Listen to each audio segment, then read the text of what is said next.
Objektif Himah dilakukan ialah untuk mewujudkan satu kesatuan dalam segi pemikiran mahasiswa, terutama ahli pembina, yang akhirnya akan membentukkan satu amal.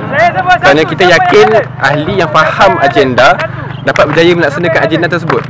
Dan Himah ini insya-Allah akan dilakukan untuk setiap tahun bagi memastikan ahli-ahli yang baru mendaftar akan faham juga apa agenda pembina.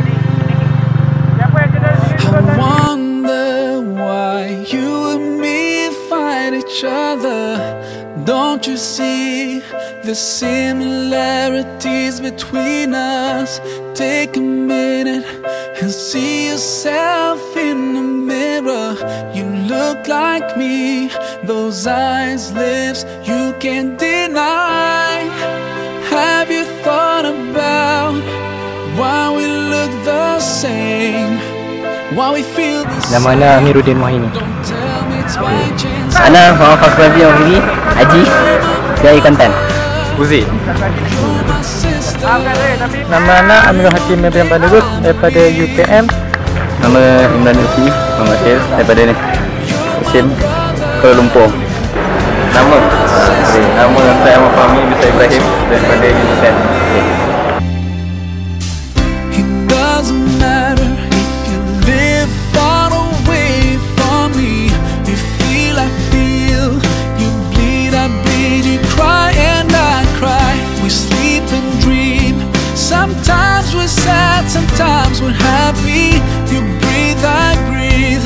We love, walk, talk and we smile. Himah kali ni sangat bermakna lah bagi Ana sebab di sini Ana mendapat semangat yang baru bersama ikhwan-ikhwan dari seluruh Malaysia yang merasakan satu program yang bagus untuk pembina khasnya di Malaysia, di Semenanjung.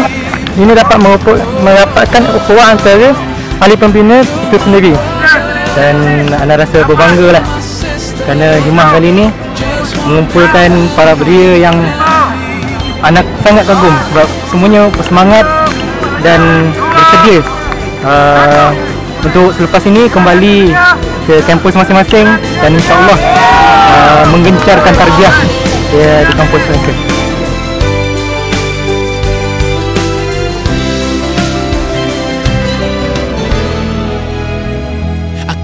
Saya terasa sangat seronok program ini. Membina kefahaman dari membina kekuatan jiwa. Memang terasa Himah itu membina semangat Himah.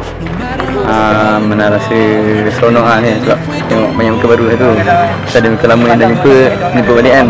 Dan satu program yang sangat-sangat membuka mata mahasiswa untuk lebih mengenali apa itu liberalism dan juga banyak lagi dan peranan-peranan untuk mahasiswa akan datang. You're my brother, you're my sister, just one big family. You're my brother, you're my sister, we're one big family.